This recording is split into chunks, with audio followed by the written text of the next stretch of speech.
We're live. At this time, Sergeant Lugo, please start your recording. PC started. Thank you. Recording to cloud is up. Good morning, good afternoon, and welcome to today's remote New York City Council vote for the Committee on Governmental Operations. At this time, will all panelists please turn on their video for verification purposes? And to minimize disruptions, we ask all electronic devices be placed to vibrate or silent mode.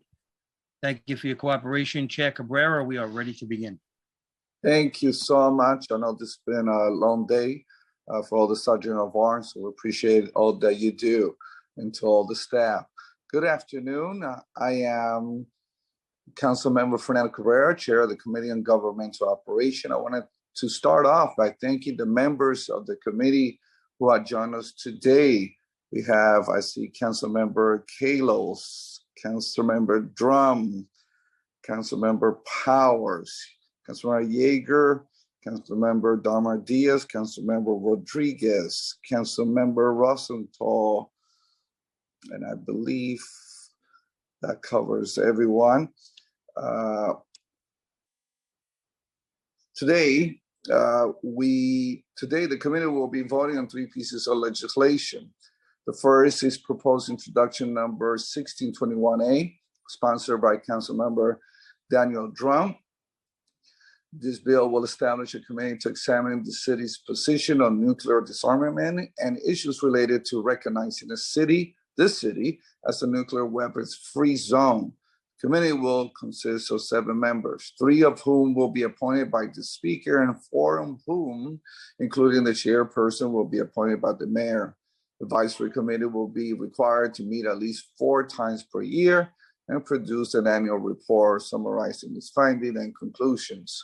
The committee will dissolve upon the submission of its 5th annual report. Second bill we are voting on today is proposed introduction number 1867A, sponsored by Councilmember Idanis Rodriguez, which relates to non-citizen voting. New York City is a city of immigrants, and immigrants make up close to 40% of the city's population and even larger share of its workforce. Immigrants are a vital part of the city's economic, cultural, and civic landscape. This bill will allow certain immigrants who are not yet U.S. citizens to vote in municipal elections. The bill will create a new class of voters called municipal voters. Municipal voter will be any individual who is, number 1, not a U.S. citizen, number 2, either a lawful permanent resident or authorized to work in the U.S., number 3, has been a resident of New York City for at least 30 consecutive days, 4, meet all the qualifications for registering to vote under the election law other than U.S. citizenship, and 5th, has registered to vote as a municipal voter with the Board of Election. Municipal voters will be able to vote in any election for mayor, controller, public advocate, board president, or council member, or any other city ballot initiative. Municipal voters will not be authorized to vote in any state or federal election. The Board of Election will be tasked with implementing the bill. Among other things, the BOE will be required to create a new voter registration form, an absentee ballot application to be used by municipal voters, and provide informational notices to municipal voters about the law. The BOE will be prohibited from requiring municipal voters to form a separate line or vote in a separate location. The bill will also include privacy protections for municipal voters. Finally, the bill will create an advisory group that will provide recommendations regarding any problems or potential improvement with respect to the municipal voting process. The advisory group will be made up of 5 members chaired by the public advocate. There will be 4 representatives of the community-based organizations, 2 appointed by the mayor and 2 by the Speaker of the Council. Third and final bill we are voting on today is proposed introduction number 2459A, sponsored by Councilmember Oswald Felix. And as I know, I believe this is his very first bill, so congratulations. This bill will make the Mayor's Office on Information Privacy a charter-mandated office headed by the city's chief private officer. The Office of Information Privacy works to safeguard the New Yorkers' information while facilitating data sharing across city agency. By codifying this office, this bill will ensure that the city remains well equipped to respond to the latest developments in information, privacy, and data collection. And with that, I want to thank Council Members Drum, Rodriguez, and Feliz for their leadership on this bill. I also want to thank our committee staff, CJ Mary and Sebastian Bacci, for the work on this hearing. Finally, I want to thank my own legislative director, Clark Pena, for his assistance. I will now turn it over to my colleague, Councilmember Drum, to say a few words about his bill, followed by Councilmember Idanis Rodriguez. Thank you very much, Chair Cabrera. Before I start with my remarks about my legislation, I do want to congratulate Councilmember Feliz on his first piece of legislation. That's great. Many more, I hope, as you move forward in your tenure in the City Council.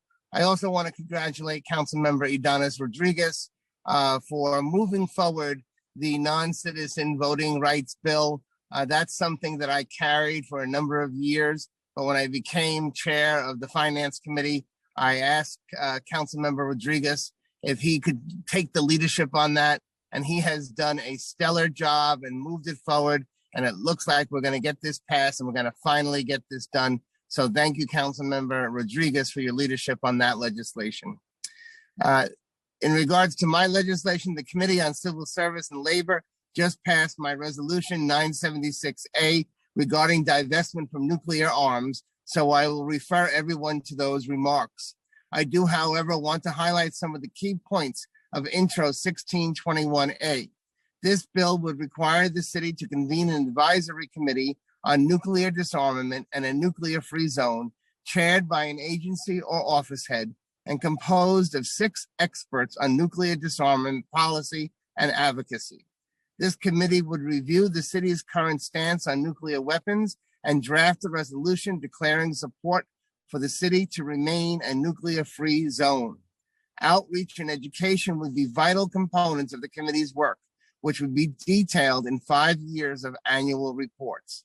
If the advocates for the bill are any indicator, then I know that the advisory committee members will be excellent, and I very much look forward to reading each report and then seeing the city act to implement the recommendations. For the record, I want to recognize the advocates who have fought so hard for the passage of this legislation. Kathleen Sullivan, Matthew Bolton, Sean Shelstein, Seth Sheldon, Robert Kuhnkrist, and all the others who supported this effort. I especially want to recognize my good friend, human rights activist Brendan Fay, who first discussed with me ideas about how our city could support nuclear disarmament. And also, let me thank Irish Consul General Helene Nolan, who was the lead negotiator on nuclear disarmament in the United Nations when they passed their resolution as well on nuclear disarmament. Finally, I want to acknowledge you, Chair Cabrera. It has been a pleasure to work with you. I hope that we get the opportunity to work again at some point in the future.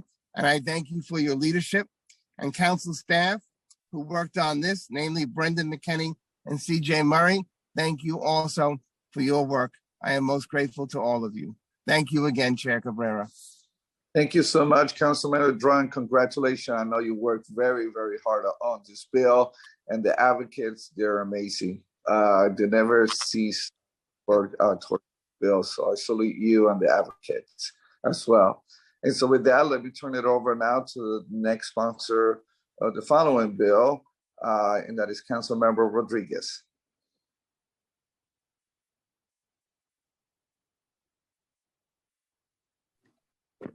Thank you, Chairman Cabrera, for your leadership, not only on this committee, but with many of the things that we've been able to do in our city. And thank you for being also a sponsor of the municipal voting rights, as also as Councilmember John, and having conversation with him this morning in Margaret Shane. For me, this is a day full of emotion, because this is about going back to 2009 when you like they are carrying on the bill. This bill had three main prime, and we are Councilman Bedron, Councilman Margaret Chen, myself, together with the rest of the colleague, Councilmember Menchaca, and all of us that are determined to write another chapter of this history. When we passed the bill of emancipation, there was a lot of doubt about what could be the future, what will happen after, individuals that were denied their right now will be seen and treated as human beings. So the same doubt, I know that is also in the head with a lot of people. What will happen with 1 million New Yorkers who will stay here during COVID?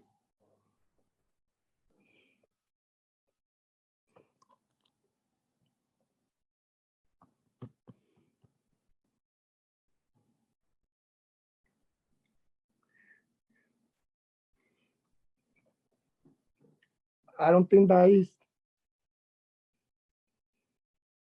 I don't think that anyone that have not lived that experience, like the one that I did with green card from 83 to 2000, washing dishes at O. Henry restaurant, working in a factory. Yes, I wanted to be citizen, but my language didn't allow me to be fluent. There's so many of those people here. They stay working daily. They stay being delivering food, working in supermarkets they've been living in the shadow. A lot of people running for citywide office. They don't spend time in those communities because they see those people as second and third class citizens. They deserve to have a voice. We used to allow New Yorkers that were not citizens to vote 150 years ago. And we started changing when new immigrants were coming. They were Irish, they were Italian, they were Jewish, it's not just Black or Latino. And for me, it's important that everyone to recognize this bill will not dilute the power of anyone. This bill will strengthen. Chairman, Carrera, anyone go to Sheridan Avenue and 167 is full of a lot of people from Nigeria. Go to Brooklyn and you see also a lot of people from Nigeria.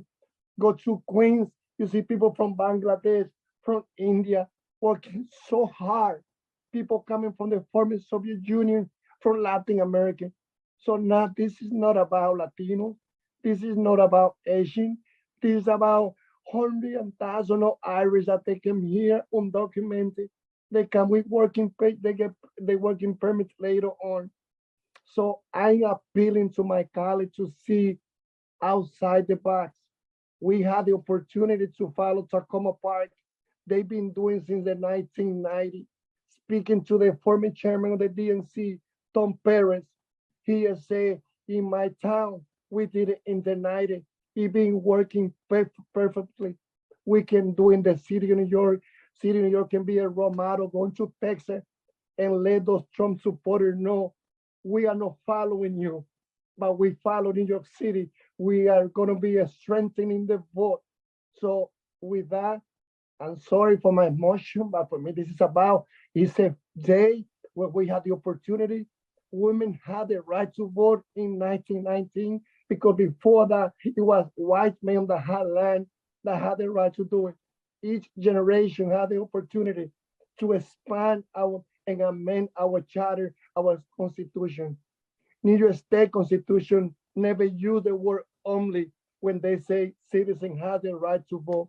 And that's why academics and lawyers, including the law department in New York City, including the legislation division led by Paul Ochoa from Mayor de Blasio, they revised this bill, including the council lawyer, the advocate. So this bill have been written, have been allowed by lawyer of the council to go and have hearing in 3 occasions. The first thing that we go through as a council member is that when we put an LS request, we got feedback back, and we've been told, well, you can do it or you cannot do it. lawyers have revised our LS request and they say you can do it. This is the moment. Let's make history. Let's vote for this vote. Thank you, Chairman. Thank you, Danny. You've been so great. And for me, I'm just adding what I'm doing with the work that you already started as Margaret Chen too. Thank you, and I'm sorry. Nothing to be sorry about, Council Member. Your feelings are fully understood. I know this is a very emotional bill for you. I've seen you fight for this bill, and with all of your heart, and of course, Council Member Drum for being the catalyst there from the very beginning. It's so unselfish to be able to share it with another council member. So I know this is a very important moment for both of you. And with that, I believe Councilmember Yeager has some comments. Thank you very much, Mr. Chair, and thank you to Councilman Rodriguez, who's worked very hard on this bill, as he said, for a very long time, and to all the folks who have been working on this topic for a very long time. I've spoken a lot in this council, on the floor of this council, and here in committees about my own family history, which doesn't need to be necessarily recited today, but for purposes of my explanation, I think it is relevant. I, too, am not a descendant of people who came here on the Mayflower or of Native Americans. My father came here on a boat with his parents and his older brother. All four of my grandparents came here after, in different ways, having escaped the atrocities of Nazi Germany. My mother's father was able to make his way to Japan, ultimately to China, where he resided for several years, and then here to the United States. None of them were citizens when they came here, and ultimately they became citizens. And today, their grandchild, the grandchild and the son of immigrants, is a member of the New York City Council, one of 51 who have this title. I imagine that if they were here today, they'd be wondering how that all happened, but they would also know that it's the blessing of God that created this great country, that gave the right of citizenship, and that enabled us to be a part of this American miracle of democracy, the longest serving democracy, the longest existing democracy in the history of the world. For me, and my colleagues have heard me say this many times, and it's one of the reasons I have the highest number of no votes of any member of the council from any party. I take my oath of office seriously. And to me, that means supporting the Constitution of the United States, supporting the Constitution of the state of New York. That's what's in our oaths. And I took that same oath several years before when I was sworn in as an attorney. An oath to support, to honor the Constitution of this state. The Constitution of this state, in my estimation, and in a very simple reading, limits voting to citizens. Now, that doesn't mean that it can't be changed. It only means that we can't change it. We, the city council, can't change it. It can be changed. It can be changed by the state legislature, submitted to the voters can adopt it, and that would be the law. This is not a message of that it would be bad for more people to be enfranchised. My grandparents were enfranchised. I'm looking around this committee and I see many people whose grandparents could not vote. Blacks, women who are here in this room today, who have the right to vote in this legislature, who couldn't vote, whose grandparents couldn't vote because they were denied that right. The denying of a right to vote is not right. It's not proper. It's inconsistent with a democracy. But the question is whether or not we are legally allowed to do it. And the answer to that is no, we can't. And there are many reasons why, and ultimately when the courts strike this law down, because it will be voted out of committee today and will be voted off the floor tomorrow, it will be very clear why, but I'll say some of them. The idea that we can do something just because it's right, just because it makes sense, just because it feels good, and then walk away and say we did our jobs, it's not what our job is. I don't believe it. I don't believe that it is consistent with our oath.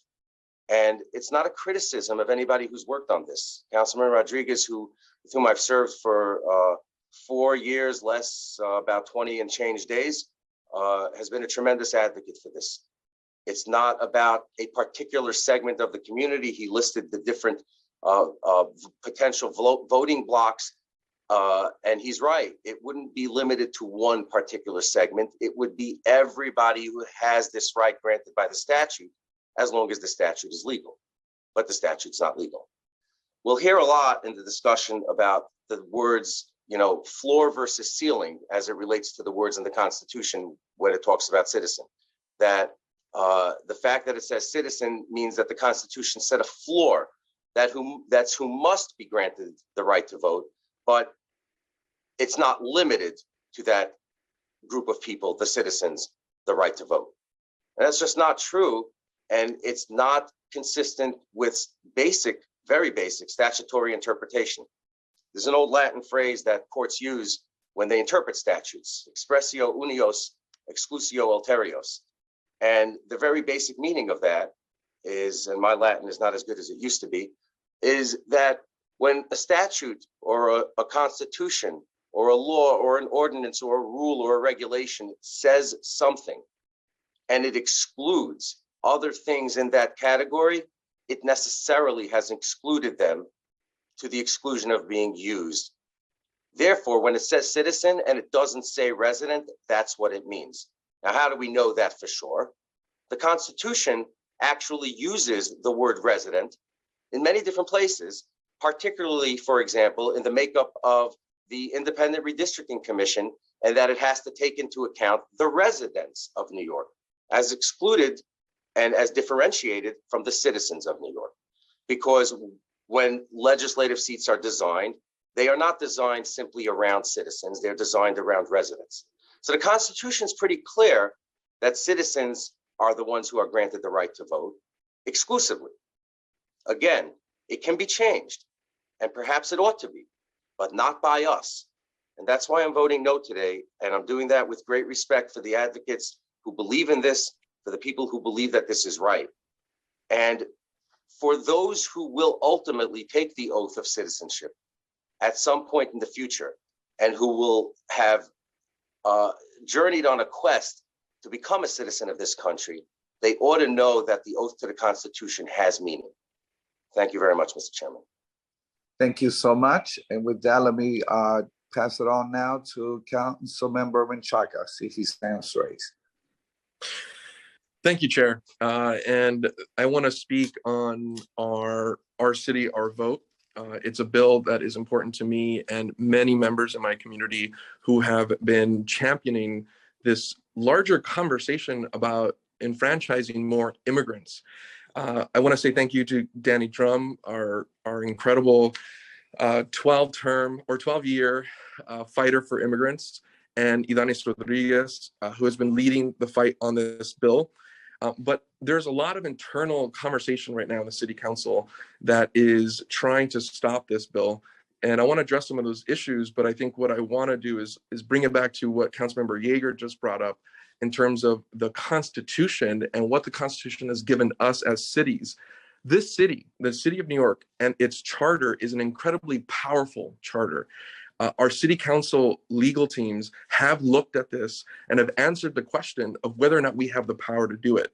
Now, the pushback will be, and I'm not saying Councilmember Yeager is anti-immigrant, I'm not saying this, but there will be proponents out there that will try to knock this out and make some of the same arguments that Councilmember Yeager is making. What I want to make sure that we know is that this committee, I do not have a vote on this committee, but the council itself must bring this up on Thursday and vote, and let your vote speak for itself, and ensure that we can actually move forward to implement this, because this is not going to be an easy implementation. This is going to require a very kind of new thinking for a city like ours, but it is important to enfranchise some of the most vulnerable people, our working families across many immigrant constituencies that deserve the ability to choose their leader to make their lives better. And I saw this through participatory budgeting. That is where I saw the beginnings of how we can enfranchise people in a neighborhood to make decisions that they want. And so I'm here to speak in favor of that. I want to say thank you to everyone who's voting yes on this. And Chair, thank you so much for not just hearing this, but you've been there along the way. And I want to say thank you on behalf of the communities that I represent, that we all represent. Thank you so much. Thank you so much, Councilmember Menchaca. Thank you for your words. And I know we have a lot of a lot of votes today, so I don't see any other hands raised. So with that, let me turn it over to the clerk to call the roll. Thank you. Good afternoon. William Martin, Committee Clerk, roll call vote, Committee on Governmental Operations. All three items are coupled. Chair Cabrera. I vote aye. Thank you. Rodriguez. I vote aye, dedicándoselo a todas las personas inmigrantes que hacen historia trabajando en esta ciudad para hacer de Nueva York un Nueva York lleno de oportunidades para todos. Thank you. Thank you. Levin. I want to congratulate Councilmember Rodriguez on this watershed bill. And congratulations as well to Councilmember Drum. And with that, I vote aye on all. Thank you. Kalos. Thank you. Powers. I vote aye. Thank you. Yeager. Mr. Chairman, may I be excused to explain my vote? Absolutely. Thank you. I'm not going to reiterate my comments on introduction 1867. I'll save that for our exciting day tomorrow. I will very briefly just explain my vote on introduction 1621. I too, like most reasoned people, reasoned thinking people, abhor the existence of nuclear weapons. They're not safe, and you know, they have historically been used in ways that have made the world unsafe. It would be a great day if there were no nuclear weapons. But as I said before, and along the same lines of thinking, I have tended to vote in this council the way I believe our structure of government requires, which is that we can't ban nuclear weapons from the city council. We are not the military of the United States. We're not the president of the United States. We're not the United States Congress. We are a local body. If this bill were just to create a commission to discuss it, to make recommendations, to have a thought process, that's fine. But ultimately, the bill is designed in a way that says, and we here in New York City say no nukes in New York. It's great as a target, as a goal, as an ideal to be achieved. But again, not our job, not our role, not our right, not within the oath of office that we took. Because, however, the achievement of that goal is valid and valuable, I'm not going to vote no on intro 1621. I will, however, abstain, withhold my vote from voting yes on that matter because of the thoughts as I've described them. I'm voting no on 1867 as I've described before, and I'm voting yes on Councilman Feliz's bill, and I congratulate him on moving this. He has quickly proven himself to be a wise and thoughtful colleague of ours, and I'm grateful for his service and his partnership, and looking forward to continuing serving with him. Thank you, Mr. Chairman. Thank you. Thank you. Dharma Diaz. I'd like to explain one of my votes, please. Yes, absolutely. In reference to 1867, I'm voting yes, but I want it on the record that I'm conflicted. The Board of Elections of the City of New York is in dire need of getting themselves together in order. As a former district leader, I can go on in the negative on how elections are impacted by the lack of staffing, the lack of technology, and the lack of order. I'm voting yes on all, but just wanted it on the record. And I'm hoping that as we move forward, if we move forward tomorrow, that we figure out a way to bring the Board of Elections up to code and up to standards. Thank you. Thank you so much. You're welcome. Thank you. Results for the following items. Proposed introduction 2459A is adopted by the committee with a vote of 7 in the affirmative, 0 in the negative, and no abstentions. Proposed introduction 1867A is adopted by the committee with 6 in the affirmative, 1 in the negative, and no abstentions. And proposed introduction 1621A is adopted by the committee with 6 in the affirmative, 0 in the negative, and 1 abstention. Thank you so much. Congratulations to all of the sponsors of the bill. And with that, we adjourn today's meeting. Thank you, Chairman.